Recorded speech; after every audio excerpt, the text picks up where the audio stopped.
Muscle Car Corner here today at Miles Through Time Automotive Museum in Antiques. I'm talking with the executive director, Truitt Phillips.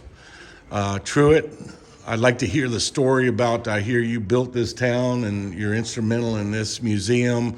I'd like to hear your story about it. I've never been to Clarksville before. I think what the population is 1,900 from what it says online. It's probably more than that now, but Truitt, tell me about northern Georgia, Clarksville, and this museum. Okay, how we got here, of course, Sean, the founder, started it out in Toccoa, Georgia, and in 2017. I was not with him at the start of it, but I dealt and I was with him on there because I love cars, and of course I'd go up and hang out with him in this.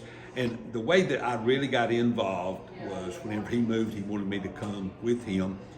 But I built a little Sinclair station there in the museum, and it became a real eye catcher with two Sinclair pumps and the little station behind us. Is that right down the road?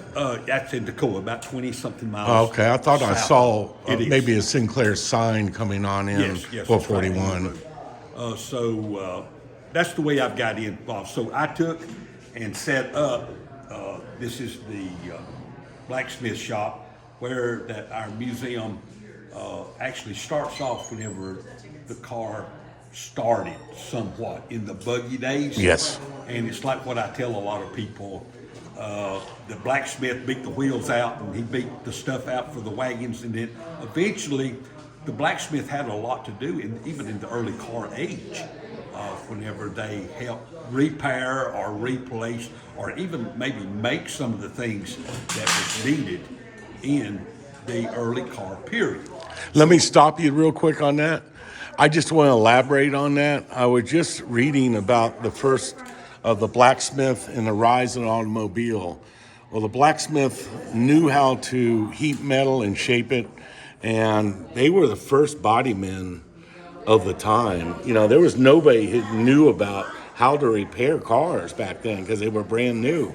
Went from horse and buggy to cars. So the blacksmith was instrumental on repairing the frames and sheet metal and everything. I never knew about this. I've been in the body business my whole life since '76, and I never knew about that. So I wanted to interrupt him for one brief moment just to elaborate on that because I'm an old body man, and I just never knew about this. I think it's something neat that a lot of people need to know about. So let me give you back to Truitt and proceed on. Sorry about that, sir. Oh, that's fine. That's what we're here for. In fact, one of the things that I tell a lot of the guys and the people that come through, if they can leave here and see something they never saw or learn something that they did not know, Yes. we feel we did our job. Well, you've already done your job today because this blows my mind. Yes, and we're trying to start you from here, and it's education, history,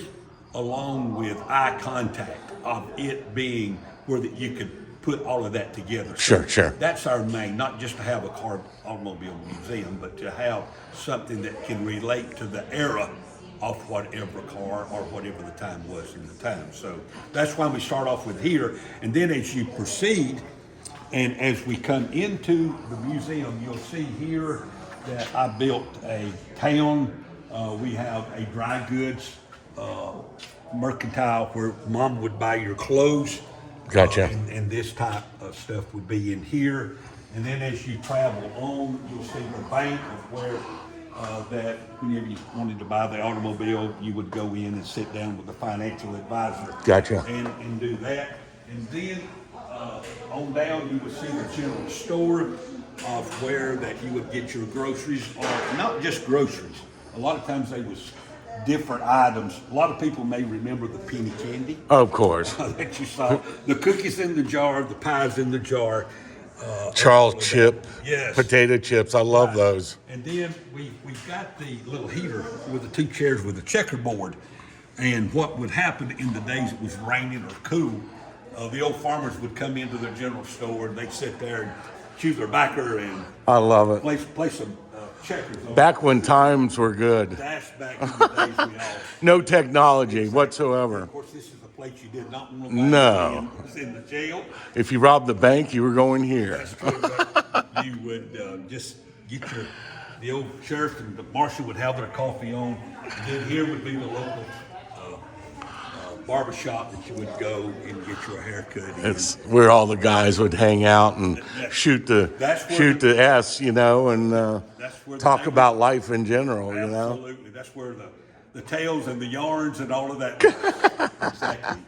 Then on the opposite side of that, we do have our cars starting with the Model T. And the oldest one that we have is this one here, which is the 1915, which is considered the brass era. And as you can see, the cost of it in its day, it was in 2 movies. $490. Yes. And it was in 2 movies? Yes, it was in Bill and in Sweetland, I believe. Yes. You can watch those. Oh, neat. I'm gonna have to look at those just to see this car. Absolutely. And I think you got several movie cars in We here, do, don't we you? do. Yes, we got 4 right now in here that's actually in many movies. Then, of course, this here is the center door. You just had one door in the center on both sides. You had to get into this door to get in the front seat and to get in the back seat. Really? That's the family heirloom, 2 sisters on that car. It's a 22 model. Man, that's cool. And they probably preserved that. That was their father's car, I'm sure. Yes, it's been all the way back. There's nothing like having history preserved, and this is what it's all about. Is that the original steering wheel on this? Yes. Man, I've never seen a steering wheel quite like that, and it's neat for back in the day. Wish I could get a little better picture of it, but you know, these things are so unique. They had a lot of headroom in them. They were a lot of headroom. And why do you think they had that much headroom in them back then? Was it just convenience when you got in the car? You didn't have to stoop down to get in? Yes, I mean, it was just one of those things that's the way they were whenever they started. It's so unique looking. It's I don't know. It's different. It's different. It's super cool. And of course, we've got a couple of these. One on the other side, and one of these. This here is, if you remember the Shriners, they would drive these little things around. The Tin Lizzie, which $314 in its day. Wow, and that was a lot of money for a car. And this does have a motor, and It does. Yes. it's got what, a little 2-cylinder or a single cylinder? Oh, it's got a lawnmower motor. Yeah, it's like a lawnmower motor. What year was this? I have no idea. That's like a Tecumseh motor, so it's probably in the 50s, I would say. I would think, but I don't know. I'd never even seen one of those before. Yeah, it's Probably built in the 50s, somewhere in that vicinity. this here is a 1924 Doctor's Coupe. Actually, it was on storage in Blairsville, Georgia. The story is that the lady that owns it now, her dad got it from a couple of old maids, and they wanted a new car. I think he bought it from them in the 50s. And then, of course, it fell to her. It was on storage there in Blairsville. And I actually drove it onto the trailer, pulled it here, drove it off the trailer, and drove it around in the parking lot. Oh, my Drove gosh. it into the building where it is now. So that's what that is. And then here, a little bit special to me, this here, we've got it in here that if you took all the metal off of the Model T, you would wind up with nothing but a wood frame. And we have a picture. This is like a cutaway car that the factory makes. I just did a film on one out at Daytona. It was a new Corvette, and it was a cutaway car. So it's the same technology of what they're thinking about, and it's really neat. Who was that? Did you dismantle this and do this? I did, because this is my great-grandfather's car that he Oh, moved wow. forward. It stayed in the family, and I was fortunate enough to be able to get it, and I'm putting it back together. But we just got it here to be able to show what we've got. You'll see this little contraption right here.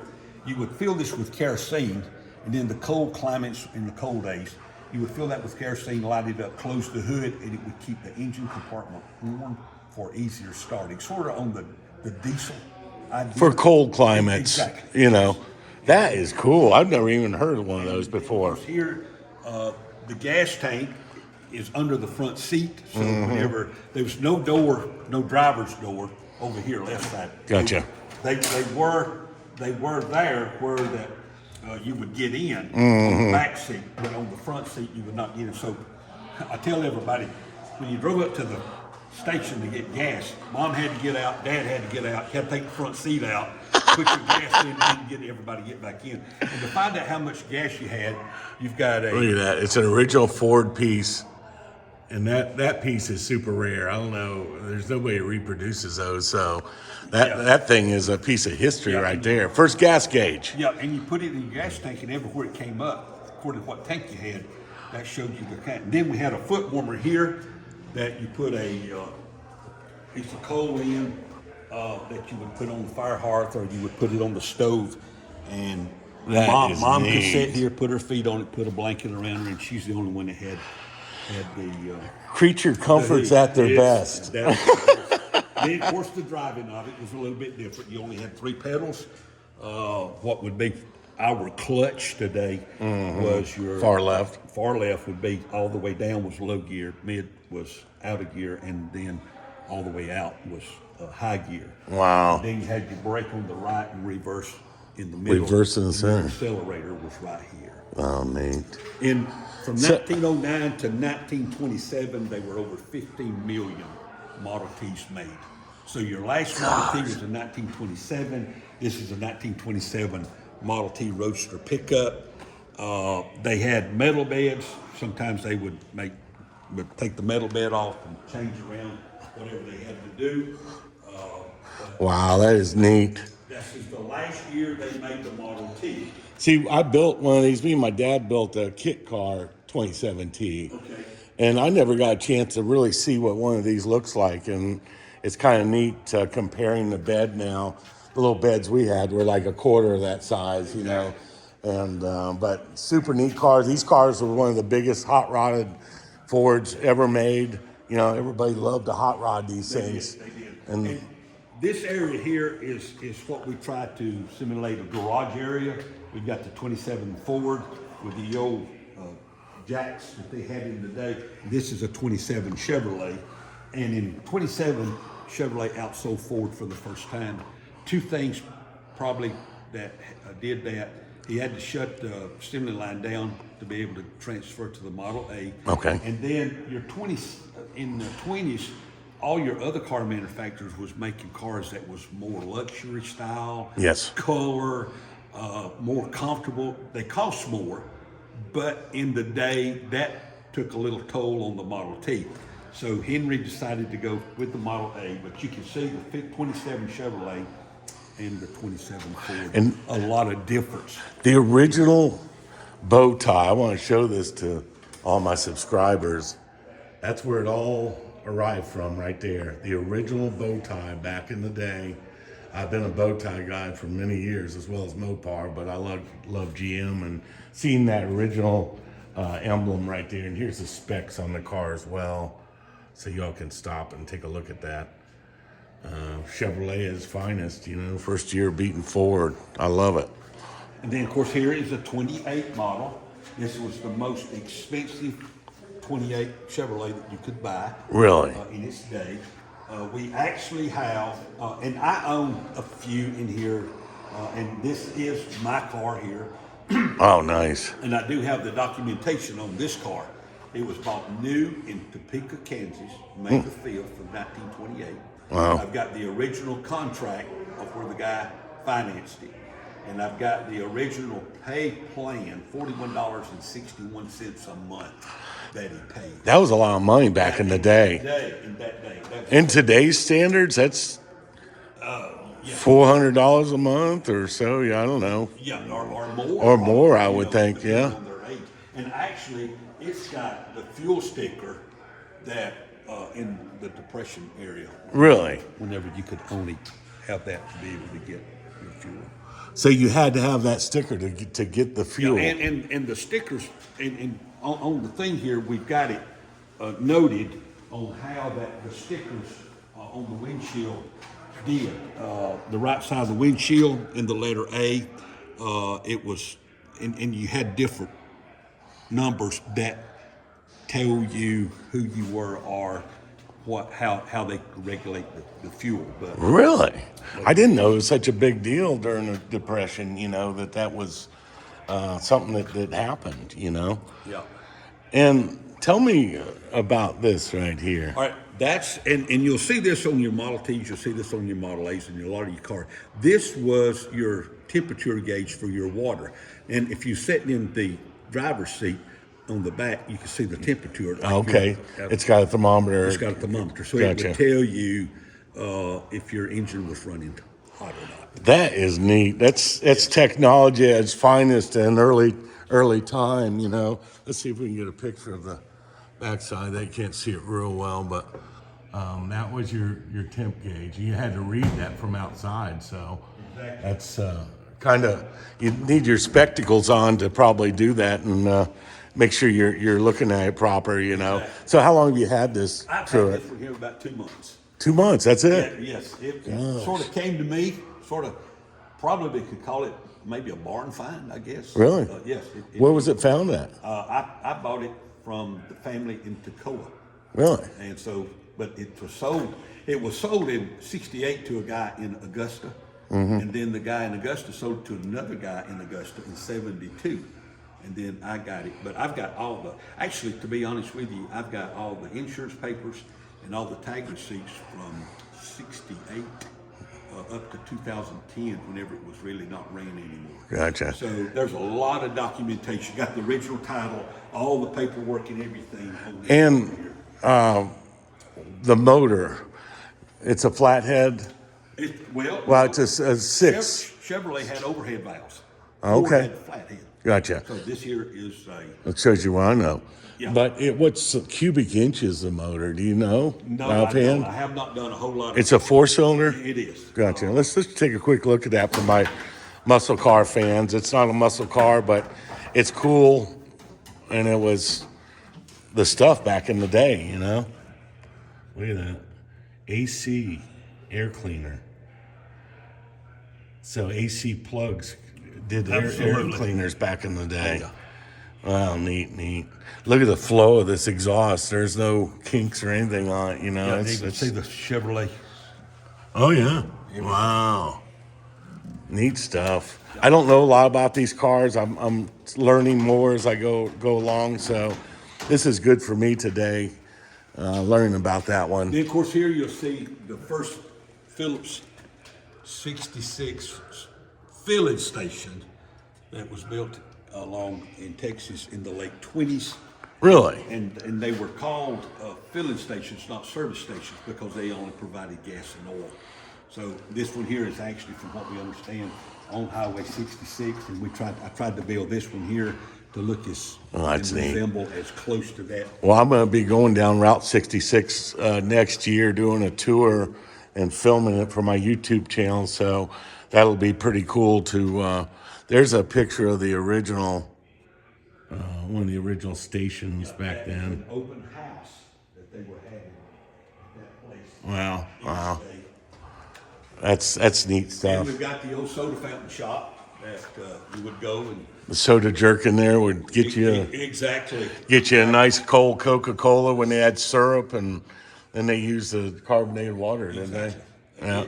I remember going to one of those when I was a little kid and actually got that experience. So it was pretty neat inside itself, Coca-Cola and cars just kind of go together. They do. Speaking of, what we got right here. Yep. Nice. Is this an original? From what we understand, it is. Did it have any remnants of Coca-Cola anywhere on it or The anything? only thing we've got is just what's written on the door. Gotcha. 1930 Chevrolet one, Even if it's a clone, it's really cool. but the owner feels that it was one where we're not really sure. Yeah. Well, it doesn't matter. No Well, harm. A lot of them in that era was yellow, and this one here is red. So Well, the red goes along with Coca-Cola, so, it does. looking at the paint on it, that's the primer right there. Yeah, it is. That's a factory paint from, Gotta be. Yeah. gosh. This thing's it's been inside for a long time, you know. The paint starts delaminating and coming off, but you can see bare metal right there. So there's a good chance. This was an original red truck, you know. And of course, we've got a 27 Chrysler. Oh, now we're talking. Mopar product. And see, you can start seeing, and if you'll think about the Model T up to 27, or we've already saw the 28 Chevrolets, now we're seeing the 27 Chrysler, and just look how much more of an automobile over the Model T. And The styling's amazing. And even though this car here, $1,495, the Model T was $200 something. But there was enough of people buying the Chevrolets, the Chryslers, and all of this that it put the hurt on the Model T. So Ford had to do something. So Gotcha. So with Chrysler coming into the game, they were bringing a lot of styling and more modern look to them as well. If you look at these headlights, they're unique opposed to any of those other ones. yes, They're a deep, long capsule there, and man, that's cool. That's original Chrysler emblem right there. Well, that's a neat car. It's neat to see how it progressed as far as a car, and you know, it was. I guess Chrysler was an expensive car back in the day, wasn't it? It was big I never knew that. yeah, it was big time. The Dodge brothers. But you can see why they were. Oh heck yeah! You know- Now, what did this cost new? This car here, new, would have been $1,495. Wow. So you Guys, have to be bringing in a little bit of a paycheck. I Yeah. tell everybody whenever we're talking and we've got people coming through, if this car and some of the rest of them were sitting in your driveway, people knew they knew right quick. Yeah. This guy's got a little bit different job than just. He's got some money backing him there to buy that thing. Just sort of on the sideline, we've got a phone collection here. We've got Oh, a cool. phone booth, the one that you would go in here and close the door and Yep. call wherever. Back in the day, We have a lot of the young people that come through, and I try to use it. they never saw one of these. And I remember whenever I was a teenager, this is what you did. You know, you would call and the operator would come on and say, "You're out of time. You need to deposit another dime or a quarter or whatever." So now they just got it on their side and they don't worry about it. Mom and Daddy pays the bill, so they don't have to. Technology at its finest, you know. This here is The old switchboard. a switchboard, and you would call on this phone here, and you would tell the operator you wanted to talk to whoever, and your light would come on, so they would put it in here, and then they take that cable and put it into who you Yep. want to talk to, Yep. and that would connect you. And we were told by a guy that knew a little bit about these. He said one operator could operate 3 of these at one time. You know, so That's cool. a little bit different, but yep, it's. Now we're coming on into what phase of these cars here? We're still in the older, this here's a 1927 white pickup. White. Never heard of white. Yes, they're still, you still see some whites. 3750. That was a pretty expensive piece back in the day. A lot of wood. Yeah, yeah. This here is a 24 Apperson, $1,535. What this car called, and actually the guy that owns this car is a descendant of the Apperson family. Wow. I never even heard of the car. Where were those produced? These cars here were in Indiana. Indiana. It's a Midwest. Yes. Apperton. To all my viewers that I've never heard of this. I don't know if you all have, but this is all new to me, so I love it. I love it. And then here we've got the 20 Dodge, 1920 The Dodge brothers. Yes. Love them guys. Of course, you know, they made the Model T engines up for a few years. I did not know that. Yes, they did. Wow. Then we've got the 20 Model Oldsmobile, which is here. And now keep in mind, we're in the 20s, and we were in the 20s with the Model T, but you see what you're looking at in the 20s? Yeah. On how far? It's a lot Here different. is a 20 Model Buick. And here again, you go into the high headroom, Wow. like that we were in the early. This has got some styling to it.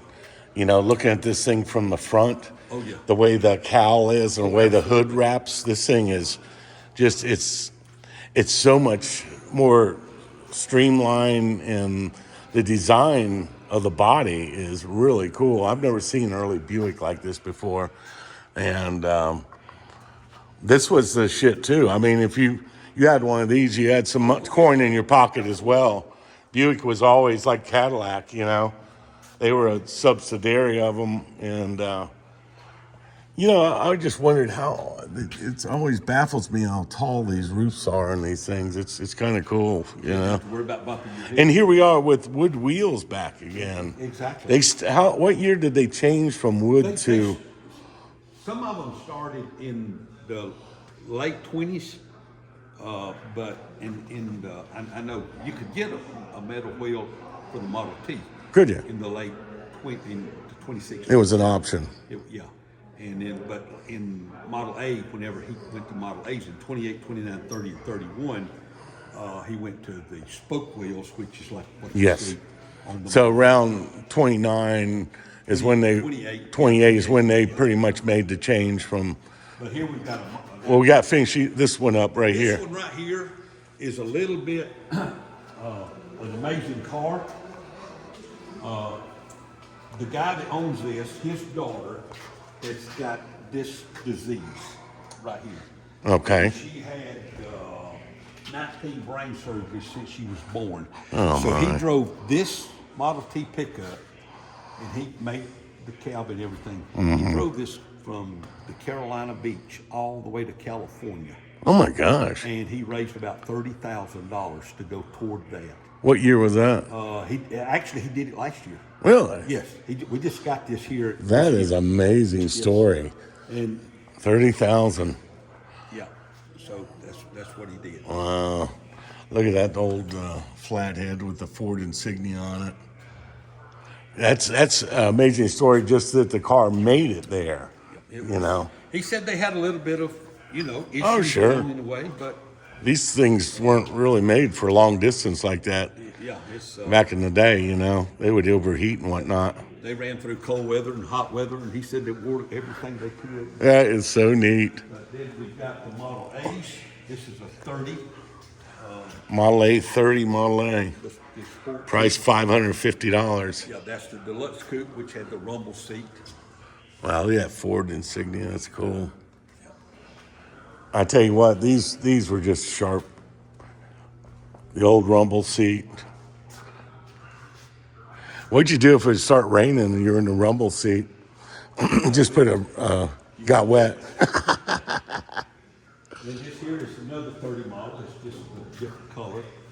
And this is an original piece. What is the deal behind that? Is that original? No, Yeah, that's not that's something they had made. Yes, of that's course. Georgia, the Peach State. Gotcha. And a lot of states had their own little insignia that you went on top of the The manufacturer didn't offer one to put on there though. yeah, no, actually Just something that was sold aftermarket and people put them on.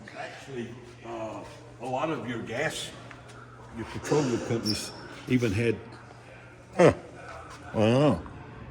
That came on the car new, huh? no that was something else. Something other else that the petroleum company, the Trying gas to- stations offered. Trying to sell their own product as well and advertise it free, you know. Exactly. Back in the day. And like I told you, the Phillips 66. It's everywhere. I'm a big. Is this your car? It is. I figured that. It is. Then here is a 30 model Woody. This is also my car. Me and my dad did this. Really? Yes, we did. You guys were car guys and Oh, yeah. repair and you all did it all? Yeah. Oh yeah. That's awesome. And this car here, along with this car here, which is a 29 four-door blind back, but these two cars here are in the movie The Legend of 5 Mile Cave. So Really? Western, yes. And they were filmed in the part that the cars was filmed in Martin, Georgia. The first part, it's a 2-part movie, and the first part was filmed in Arizona.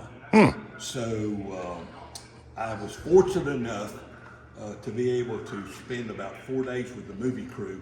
So if you watch the movie and you don't see the face of the guy, the start, and if the car's moving, I'm doing all the driving. So Really? Yes. I felt pretty good. I About didn't know that. you were a movie star as well. I'm Man, you're jack all trades. not going to say I'm a movie star. You build towns, you fix cars, you're a historian. Right. But this here's a 31 two-door sedan. Now we don't have a 28. We got the 20. We got the 29. We got the 30s, and we've got a 31. What was the difference on 28? Was there anything major? Yeah, the 28s, you see, or the 29s, the cow was longer, and then the 30s. Okay, You see gotcha. the short Yep. cow? That and then a few other things. So the car was actually longer per se, wasn't it? Look longer. Looked longer, but actually wasn't. Not really. Then we step into the area of, if you're familiar with the movie, The Great Locomotive Chase, Okay. which was filmed in this county, Habersham County. Really? Joining Rayburn County. And it ran through the Otalula Falls Railroad, which is between here and Rayburn County. This is a replica, 1/2 scale of the general that was in that movie. Wow. Okay? And of course, we play a video there of being able to tell a little bit about it. And in the movie, and in the actual thing, it's a Civil War thing that happened in the late 1800s. Yep. It was between the North and the South. And you had the general, and then you had the Texas. And they tried to steal each other's train. And we were fortunate enough, we've got the train thing overhead that we can watch. And if you watch, you've got the general in the front, and then you've got the Texas in the rear. And if you watch the movie, the actual way that they actually stole or got the general train, the Texas got it, and they stole it, and the Texas was in reverse.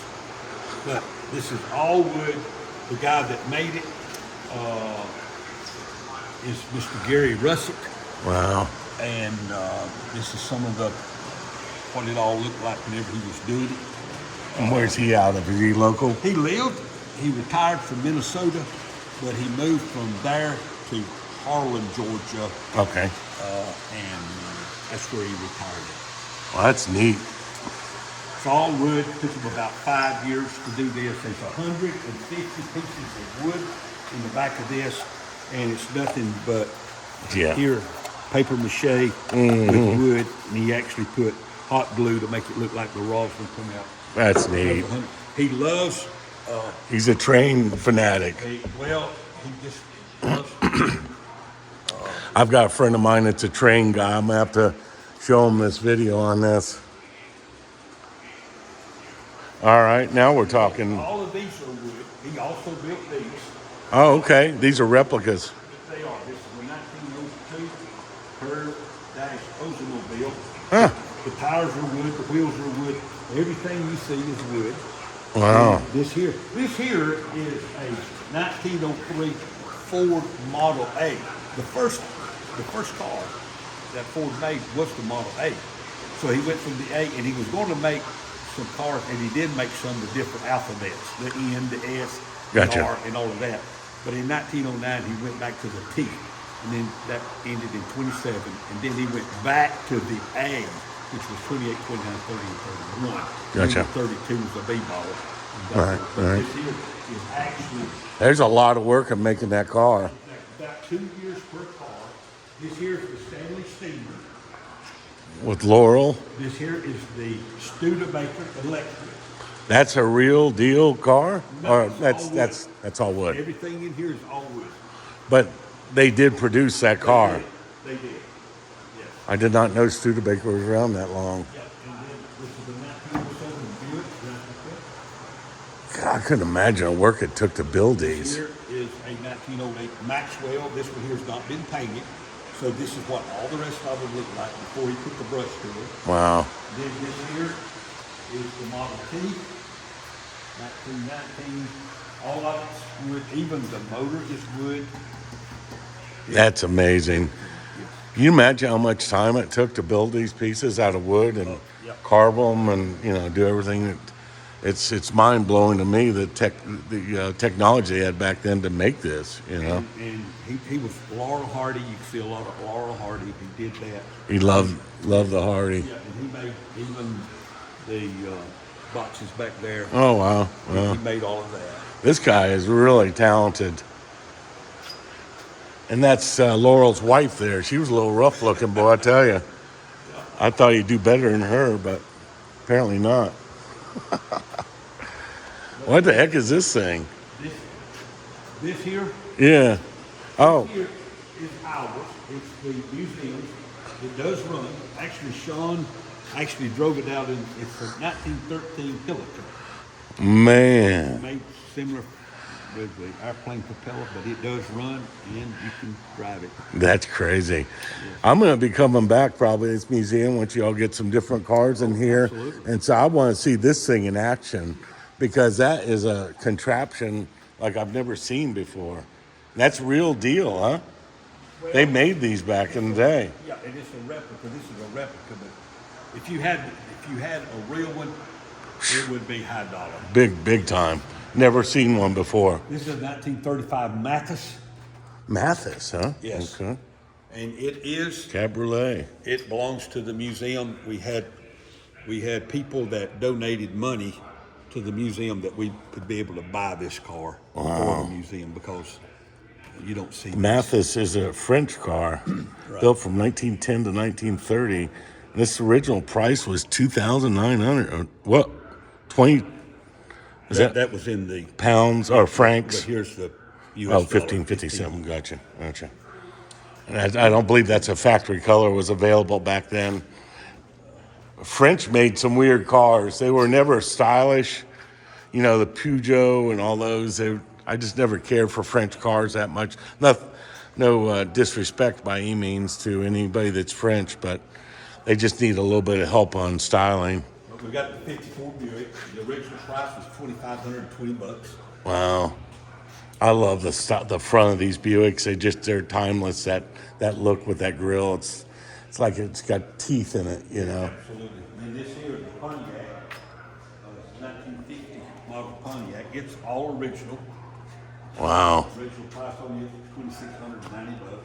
You know, the Chevy was the same body, but the Pontiac had a lot more chrome and everything on it. And It's sort of souped up. yeah. I like to hear you say souped up because that's a good old word from the 60s and 70s. And I used to say, what type of soup? Is that chicken with rice or? It's the kind of soup that only a certain people can afford. You can get up in that other bracket. Well, I used to actually, as a gag, when we were working on cars and hopping them up, I'd set a couple cans of Campbell underneath there to really authenticize it, you know? Then this is our race collection here. This here is a 75 Ford Pinto wagon. It's got 39 Ford headlights. Wow. It's got a van top and it's got Fairlane fins and taillights on it. That is wild. Must have been a good body man that built this The guy thing. that owns the car, he done the body work. An excellent job. The motor's set back end as well. Do you see how far the end of the valve cover is?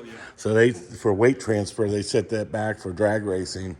But you don't see too many drag race early cars that are done like this with all the custom on it. It's quite unique. I don't think you'll ever see another one quite like that, you know. North Georgia paint and body since 1982. Is there a local drag strip around where you drag this thing? We used to have one in Commerce Store. Did you? Yeah, they've shut down a ton of the old drag strips. You know, it's a shame they don't bring them back. I love the 65 Chevelle. Is that a 65?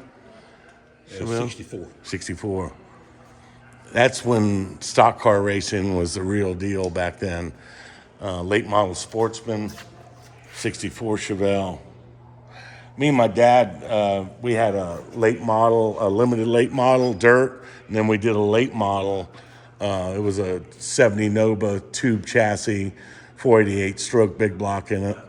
And I'll never forget when I was a kid, you know, I helped build the car. My dad said, hey, get a couple of those pillows I brought, and I want you to take this thing out on hot laps. And I was 13 years old with around 600 horse. And he says, don't nail this thing in second gear. You just shift it into third, don't tromp it. So what do? I get out there and I hit that thing and it goes around and it clipped the wall with just the right rear of the bumper. He was upset when I came in. I told you not to do that, you know. A quick little story about stock car racing and muscle car corner, you know. That was good stuff growing up. This here is the museum that was donated to us. Gotcha. What's the story behind the car? Was it original? That's a Bill Elliott car. It is original Bill car? Yeah. To say it's actually raced, we don't know. It might have been a show car, you know. It was, Awesome Bill from Dawsonville. yeah. I've got a one of his motors in my specs of it on my 71 Pantera. We built it off one of the NASCAR specs. And over here, of course, the blue car here is a 53 Packard. That's about $3,740 bucks. I've never heard of a Patrician. That's neat. Packard was And a then all of this here on the walls and then that cabinet all the way around is Studebaker. all Studebaker. All Studebaker stuff. These were neat. These golden hawks. That was donated to the museum. Wow. They had a lot of styling on these cars. You know, they were just weird looking, but you know, they kind of looked like American Motors in some respect, and you know, they just had a look all their own. Studebaker was a pretty cool car, and a lot of them were supercharged back in the day. Was this one supercharged? It's got the I think it was a Super Hawk, if I'm not mistaken. I don't know a lot about them, but they were kind of a cool car.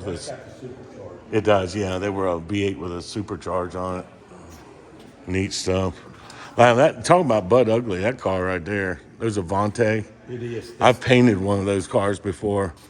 That one, the Studebaker Museum had two of those. Really? And they gave us one, so that's how. Doesn't this have a 440 Chrysler in it? A lot of them came with a Chrysler motor in it. Some of the Avantes, the later ones in the late 60s, early 70s. Well, no biggie. I thought they had them. They may not. We've got also, you saw the collection back there. We've got about 5,000 plus or minus of the die-cast cars. Oh, really? That's in the museum. That was. There's a lot of people. There'd be Signage. a lot of people would be interested in all that as well. You know. Well, Studebaker started out with the wheelbarrow and with the wagon. Really? Yes. This is what it started out with, huh? I never knew that. That's cool. A lot of information on the Studebakers and whatnot here. You know, y'all come down to this museum, you're going to spend a lot of time on all these smalls, you know, that's interesting. Take your time, go through the museum fully and read it all, which I'm going to try to do a little later on after I get done filming this. So, well, we're going to wrap it up, Truitt, with what we got here. We'll save the muscle cars for next. And I tell you what, I'm really impressed with everything you guys got here. I hope this gets out and all my subscribers, you know, some of you guys need to come and take a look at this. It's a great museum.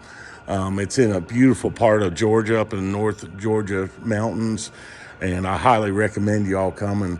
So I really appreciate your time, Truitt, and you hit it out of the park with everything. Well, thank you, and for allowing us to be able to do this. And we would like to encourage anybody that can, if they go on the website and look us up. And if you want to come on a tour, if you call that number, Sean and I will try our best to be able to be here, give you a personal tour, or just come through, get a brochure, and it's a walkthrough, do your own thing. And I think we've got enough here to keep you entertained for ever how long you want to stay. Heck yeah, all this small stuff, you know. And I think that, you know, I wanted to bring this to all my subscribers to give you another museum to look at. I'm going to start filming more museums. I like the stories on a lot of these cars. It's really good stuff. And you guys got a great setup out here. So I highly recommend anybody, if you're in Georgia, or wherever you're at to get over here and take a look at this and meet these gentlemen. They're great guys, and they got a lot of nice cars. So, Muscle Car Corner signing out with Truitt. Thank you so much for your time, sir. Thank you. And Thank you. Enjoy it. we'll look forward to the more videos we get and coming back and maybe visiting you guys again. I'm not that far away Absolutely. up Let's in do North it again. Carolina. So All right. thank you so much, sir. Appreciate it. Yes, sir.